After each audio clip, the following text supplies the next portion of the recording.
आज़म साहब एक मुस्बत अंदाज से इस तरफ और उस तरफ एंगेज करके मुल्क को मसाइल से निकालना चाहता है। पता नहीं क्यों ऐसे कुछ वजीर या कोई बात कर देते हैं या मशवरा ऐसे दे देते हैं कि फिर हमारे इस काम में मुश्किलात पैदा किया जाता है। आजाद कश्मीर का हालात है, हुकूमत वक्त ने, तमाम सियासी जमातों ने सियासी अंदाज में इसका हल निकालने की कोशिश की, लेकिन ये बात बनता है कि इत्तेहादी भी पूछे, ऑपोजिशन भी पूछे, पाकिस्तान की हर शहरी ये सवाल करे कि ऐसा वजीर आज तक कैबिनेट में मौजूद क्यों है जो ये अल्फाज कह सके और फिर पीछा नहीं हटते कि रावलाकोट के कश्मीरी कश्मीरी नहीं है। हम कैसे इस बात का जस्टिफिकेशन दें? मैं कैसे इस बात का जस्टिफिकेशन दूं? वज़ीर आज़म मसाइल का हल निकालना चाहते हैं। चंद वफाकी वज़रा वज़ीर आज़म की मदद की बजाय इनके लिए मुश्किलात पैदा कर रहे हैं। एक वज़ीर ने आज़ाद कश्मीर के मामले पर आग बुझाने की बजाय तेल डाला। ऐसा वज़ीर काबीना में मौजूद क्यों है जो कहे कि रावलाकोट के शहरी कश्मीरी नहीं? वो वज़ीर माफ़ी मांगने को भी तैयार नहीं। वज़ीर आज़म अपनी टीम को कंट्रोल करें वरना मुश्किलात में इजाफा होगा। Chairman people's party Bilawal Bhutto Zardari का कौमी असम्बली में खिताब, कहा एहतजाज करने वालों के साथ सियासी रास्ता अपनाया जाए। मामले के हल के लिए मौलाना फजलुर रहमान को स्पेस देनी चाहिए। बिलावल भुट्टो ने कहा कि कोई भी तरमीम लाने से पहले बल्दियाती इंतखाबात कराए जाएं। कराची के अरकान को तरमीम का लॉलीपॉप दिया जाता है। MQM के मुतालबात नहीं माने जाते तो हुकूमत से निकल जाए।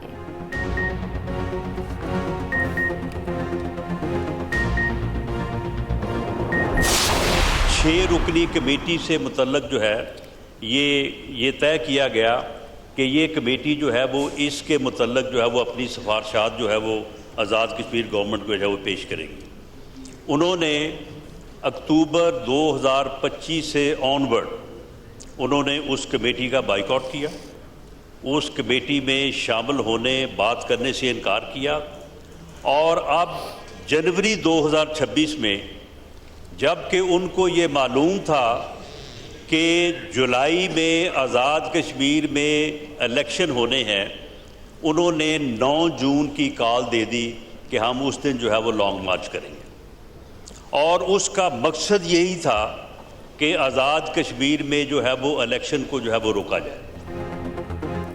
एहतजाजी कॉल का मकसद आज़ाद कश्मीर के इंतखाबात को रुकवाना है। क्या धरनों और जत्थों से इलेक्शन रुकवाना मुमकिन है?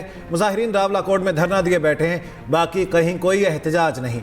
वज़ीर आज़म के सियासी मुशीर राना सनाउल्लाह का कौमी असम्बली में इजहार ख्याल, कहा कलदम एक्शन कमेटी का मुतालिबा है असम्बली महाजरीन की 12 सीटें ख़त्म कर दी जाएँ। इस मुतालिबे की बुनियाद पर मुजफ्फराबाद की जानिब लश्कर कशी करना चाहते हैं। महाजरीन की नशिस्तों के मामले पर 6 रुकनी कमेटी बनाई गई थी। कलदम एक्शन कमेटी ने कमेटी का बाइकआउट किया।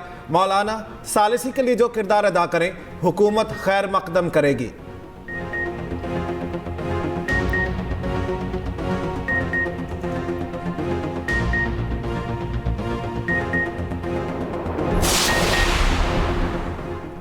मौलाना फजलुर रहमान का कहना है अवामी एक्शन कमेटी ने मुझसे राब्ता किया, उन्होंने आज अपना आइंदा का लाहेमल देना था, वो नहीं दिया। एक्शन कमेटी के कल मुजफ्फराबाद मार्च मौखर होने का खैर मकदम करता हूँ। अवामी एक्शन कमेटी का खत हुकूमत को भिजवाया है, ताहाल जवाब नहीं आया। लोग बड़ी तादाद में रावलाकोट में जमा हैं, बातचीत होनी चाहिए, चार्टर ऑफ डिमांड को देखना चाहिए। मुजाहिरीन की तकरीर की बुनियाद पर तशद्दुद नहीं होना चाहिए। हुकूमत का रद्द-ए-अमल जज्बाती होता है तो यह हुकूमत का मकाम नहीं। कल स्पीकर साहब ने भी जज्बाती गुफ्तगू की जो नहीं करना चाहिए थी। अगर कहा जाए कि मैं गैर आईनी काम कर रहा हूं तो जवाबन तो दूंगा। हमें आपस में जो है एटलीस्ट टाइम आउट करना चाहिए और कोई एक लाया अमल या एक तरीक़ाकार बनाना चाहिए जिसमें अपोजिशन और हुकूमती पार्टियों में एक ताल्लुक इज़्ज़त और आबरू का रह सके।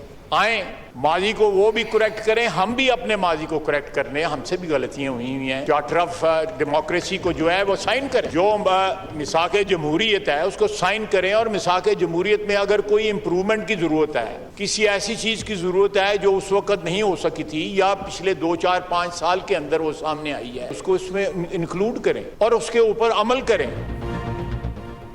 वज़ीर दिफा ख्वाजा आसिफ की अपोजिशन को मिसाक़ जमहूरियत की दावत। कौमी असम्बली में इज़हार ख्याल करते हुए कहा, आए माजी की गलतियाँ दुरुस्त करें, मिसाक़ जमहूरियत करें। कहा, बानी PTI ने आइन और जमहूरियत को जितना नुकसान पहुँचाया उतना किसी ने नहीं पहुँचाया। PTI ने सियासत में तहजीब ख़त्म कर दी। PTI वाले अपने माजी पर नज़र दौड़ाएं। स्पीकर की कुर्सी पर बैठकर पार्टी के हक़ में फैसले दिए गए। हमसे भी गलतियाँ हुई हैं, इनसे भी हुई हैं। पीपल्स पार्टी और नून लीग ने माजी से सीखा और मिसाक़ जमहूरियत किया। शहबाज शरीफ कल अपोजिशन लीडर के पास गए थे। बानी PTI के दौर में ये अरकान हमसे बात नहीं करते थे।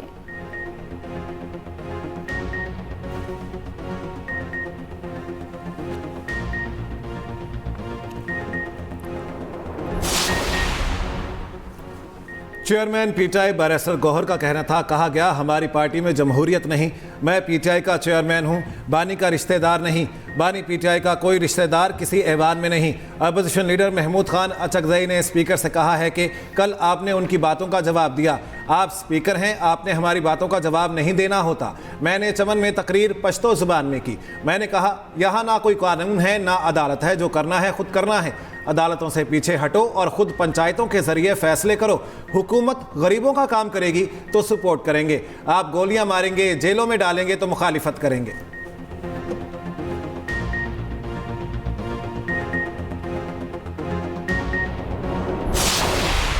मेरे मौलाना साहब से जिस तरह मैंने कहा कि इंतहाई एहतराम का रिश्ता है और मैं इनके यहाँ अक्सर इनकी कदम बोसी के लिए जाता हूँ, तो तखलिए में बाज़ बातें जो मेरी और मौलाना साहब से हुई हैं वो क़यामत तक वो कब्र में मेरे साथ जाएंगी, मैं कभी बात नहीं। अब स्पीकर प्राइम मिनिस्टर साहब ने जिस मोहब्बत का इजहार किया है, मैं इस मोहब्बत को वेलकम कहता हूँ और उन्होंने मुझसे अगर कोई तन्हाई में वैसी बात की है, मैं उनको इजाज़त देता हूँ वो ऐवान के सामने खुल कर रहे। शहबाज शरीफ ने मौलाना से तन्हाई में क्या बात की। कौमी असम्बली में वज़ीर आज़म और फजलुर रहमान के दरमियान दिलचस्प जुमलों का तबादला। वज़ीर आज़म ने कहा, उन्होंने मौलाना से तन्हाई में जो बात की वो उसे कब्र में ले जाएंगे। मौलाना ने जवाब दिया कि वो वज़ीर आज़म को इजाज़त देते हैं कि वो बात ऐवान को बता दें। वज़ीर आज़म ने कहा, वो मौलाना की ऑफ़र कबूल नहीं करेंगे कि फिर मामला इतने दूर चले जाएंगे कि वापस नहीं आएंगे। कौमी असम्बली आमद, वज़ीर आज़म के अपोजिशन रहनुमाओं से मुलाकात, मौलाना फजलुर रहमान से उनकी नशिस्त पर जाकर मिले।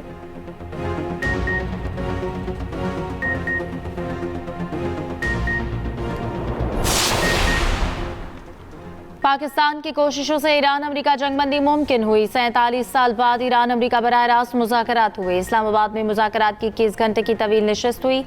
कोशिश थी इस्लामाबाद में ही मामलात तय पा जाए। नायब वज़ीर आज़म इसहाक़ डार का कौमी असम्बली में इज़हार ख्याल। कहा, पाकिस्तान ने कशीदगी के खात्मे के लिए मुतहरिक किरदार अदा किया। वज़ीर आज़म और फील्ड मार्शल ने दोनों फ़रीक़ैन को इंगेज किया। पाकिस्तान ने कशीदगी के खात्मे के लिए मुतहरिक किरदार अदा किया। वज़ीर आज़म अपने हम मनसबों से राब्ता करते रहे। पाकिस्तान वाहिद मुस्लिम मुल्क था जिसने ईरान पर हमले की सबसे पहले मजम्मत की।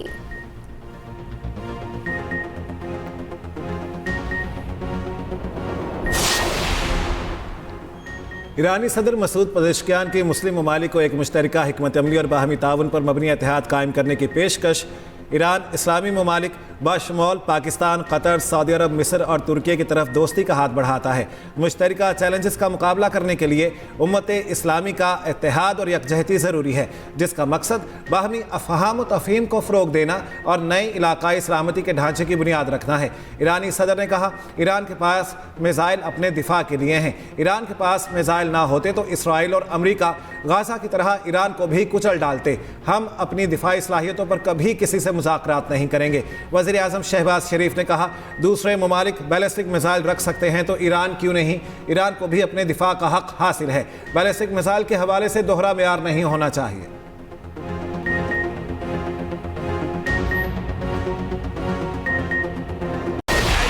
ईरान ने जोहरी हथियार ना रखने पर इत्तेफाक किया है। IAEA के मुआइना कार मुनासिब वक्त पर ईरान में दाखिल होंगे।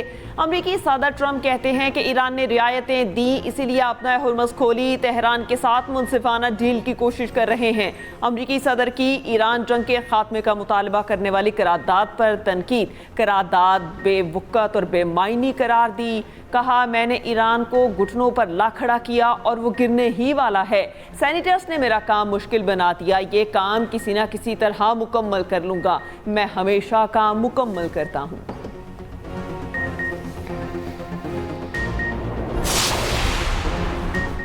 अमरीकी ऐवान नुमाइंदगान के बाद सेनेट में ईरान के खिलाफ फौजी कार्रवाई रोकने की करारदाद मंजूर। 48 के मुकाबले में 50 सेनेटर्स ने करारदाद की हिमायत की। करारदाद इस माह के आगाज में ऐवान नुमाइंदगान से भी मंजूर हो चुकी। डेमोक्रेट सेनेटर चक शुमर की सदर ट्रंप पर कड़ी तनकीद। कहा, ईरान जंग इंतहाई मुज़हक़क़ेज़, बेहद महंगी और बगैर किसी वाज़ेह मकसद के लड़ी गई। जंग ने ट्रंप का पेश करदा कोई मकसद हासिल ना किया। अवाम ने ट्रंप की तारीखी गलती की कीमत चुकाई। किसी को मालूम नहीं ईरान से क्या खुफिया डील हुई है। बर्नी सैंडर्स ने कहा, सदूर को ये इख्तियार नहीं वो यकतरफा तौर पर मुल्क को जंग में ले जाए। कांग्रेस ने आखिरकार अपनी जिम्मेदारी कबूल की।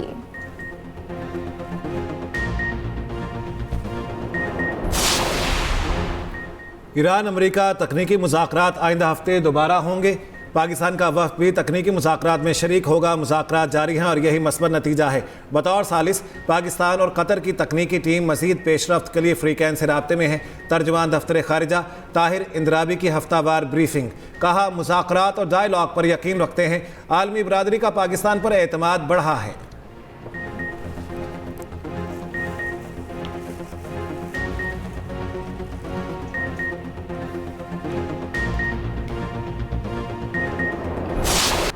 पाक बहरिया हर तरह के रिवायती और गैर रिवायती खतरा से निपटने के लिए हमा वक्त तैयार है। मुस्तकबिल की जंगों के लिए जदीद और टेक्नोलॉजी से हम आहंग अफरादी कुव्वत नागुज़ीर है। Naval chief admiral Naveed Ashraf का Pakistan navy war college Lahore में तकरीब से खिताब। कहा, रिवायती अस्करी हिकमत अमली को जदीद सिक्योरिटी चैलेंजेस से हम आहंग करना होगा। बहरा हिंद में तेज़ी से बदलती सूरत हाल सिक्योरिटी माहौल पर मुसलसल असरअंदाज हो रही है।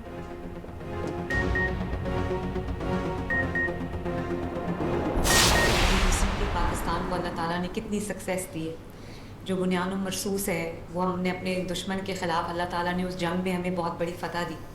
अभी जो ईरान और इसराइल की जंग छिड़ गई थी, जो कि पूरी दुनिया तक फैल गई थी, उसमें पाकिस्तान सिर्फ एक मुल्क ने सालिस का किरदार अदा किया और वो जिम्मेदारी, वो इज़्ज़त है अल्लाह ताला ने पाकिस्तान के हिस्से में लिखी। तो ये जो आप करने जा रहे हो ये भी डिप्लोमेसी है, रिस्पॉन्सिबल डिप्लोमेसी। आपने अपने मुल्क का नाम रोशन करना है, अपने मुल्क का ख्याल करना है, अपने मुल्क के लिए जब सोचना, अच्छा सोचना। पाकिस्तान ने ईरान अमेरिका जंगबंदी में सालिस का किरदार अदा किया। दुनिया में पाकिस्तान की सिफारती कामयाबियों की तारीफ। सालिसी के बेहतरीन किरदार से दुनिया में पाकिस्तान की इज्जत और वक़ार बढ़ा। मार्का हक में पाकिस्तान को कामयाबी मिली। वज़ीर आला पंजाब मरीम नवाज की परवाज़ कार्ड के तहत तरबियत मुकम्मल करने वाले नौजवानों से खिताब। कहा, 5 लाख से ज़ायद नौजवानों को इनके पसंदीदा हुनर की तरबियत दे रहे हैं। बच्चों की सिलेक्शन खालिसतन मैरिज पर की गई है।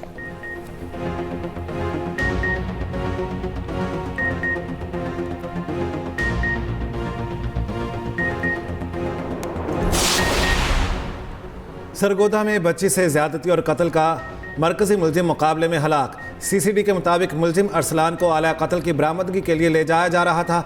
साथियों ने झाल चक्कियां 3 पुली के करीब सीसीडी टीम पर फायरिंग कर दी। मुलजिम अरसलान अपने ही साथियों की फायरिंग से मारा गया।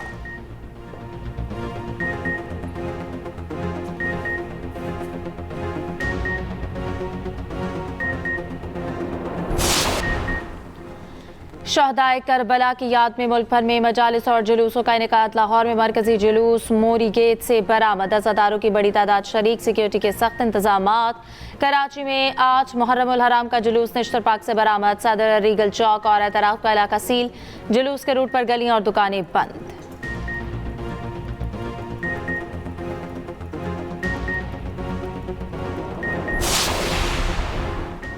इसराइली सिक्योरिटी फोर्सेज ने फ़लस्तीनी बच्चों को जानबूझकर निशाना बनाया और कत्ल किया।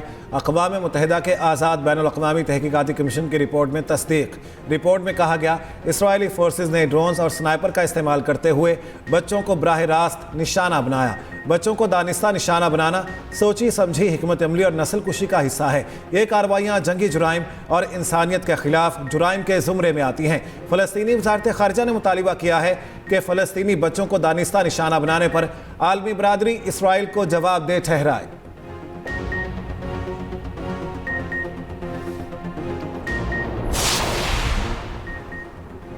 आलमी मंडी में खाम तेल की कीमत में 4% से जायद कमी। ब्रेंट खाम तेल $75 फी बैरल की सतह पर आ गया। ईरान जंग के बाद ब्रेंट खाम तेल की कीमत की ये कम तरीन सतह है। मार्च के बाद से ये तेल की कम तरीन सतह है। WTI 72 और UAE मरबन $69 फी बैरल में फरोख्त।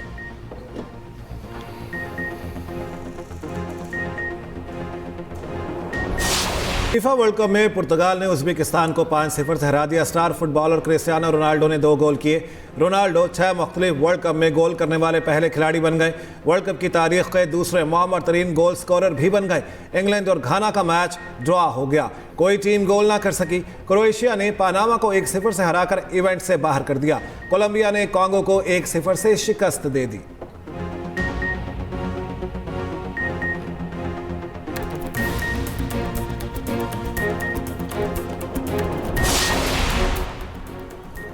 दौरे वेस्ट इंडीज से पहले कौमी टेस्ट क्रिकेटर्स के फिटनेस मसाइल बढ़ने लगे। मोहम्मद रिजवान के बाद साउद शकील भी फिटनेस मसाइल का शिकार। टीम में शिरकत पर सवालिया निशान लग गया। अब्दुल्ला शफीक, कामरान गुलाम और हमजा नसर को रेड बॉल कैंप में शामिल कर लिया गया।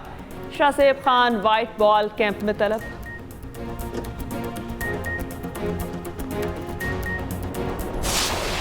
और पंजाबी सिनेमा के बेताज बादशाह, लॉलीवुड के सुल्तान, लेजेंड अदाकार सुल्तान राही का आज 88वां यौम पैदाइश। 40 साल करियर में 800 से ज्यादा फिल्मों में अदाकारी की। फिल्म वहशी जट और मौला जट ने मकबूलियत के रिकॉर्ड तोड़े। इनका गंडासा बरदार किरदार और दबंग अंदाज मता आज भी नहीं भूले।